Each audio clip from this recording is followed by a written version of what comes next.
Welcome to Amore Vlog. So guys, sinubukan natin itong bagong binili natin na induction cooker, itong Top Mama. So yung Top Mama guys, so 1.6 lang siya guys, or more or less 1.7. Tapos may libre siyang pot to. Ayan, libre niya na itong lutuan na to guys. Napakaganda, napakamura na ito talaga itong Top Mama. No, tsaka napakatagal ko ito yung brand na lagi kong ginagamit guys, yung Top Mama. Pagdating sa induction, dahil kasi tumatagal siya ng 2 years. 2 years na yung isa kong Top Mama guys, nasa bahay namin.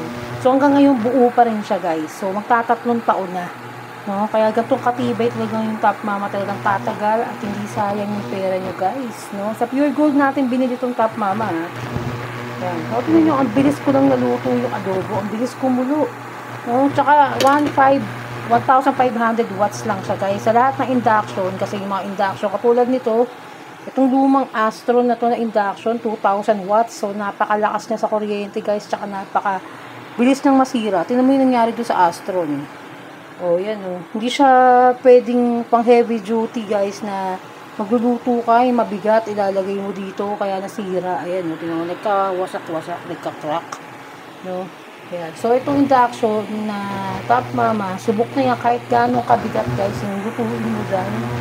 Magluto ka ng malaki kong stainless na lutuan ng, basta malaki mga, ano siya, basta malaki yun, mga 2 feet yung laki na, or gano'n.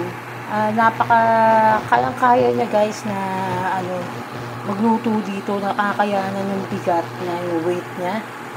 Ito yung box no, ng Top Mama. Yan, may libre nga siyang free pot inside yan, guys. Napakaganda ng product na tong Top Mama.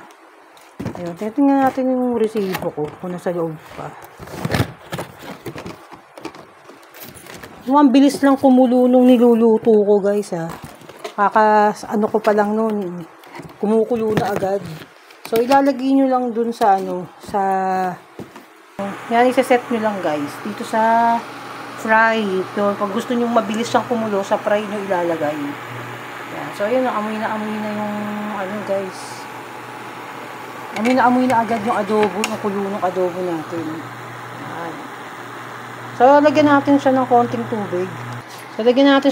tubig. Kasi purong suka kasi yung nilagay natin dito. Pag nag-aadobo kasi tayo, mas marami yung suka na nilalagay ko kesa dun sa toyo, dahil ayoko na masyadong maalat guys, no? Iwas tayo sobrang maalat na pagkain. So yan, kukulo na agad yan. Sobrang daling magluto dito.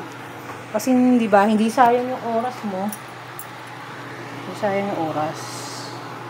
Di ba, sa pagluluto. Ayun, napakadali lang, ganyan lang, oh. Oh, di ba? Kumukulo na agad. Basta tatansyahin nyo lang yung pindutan niya. Pwede kayo mamili sa function.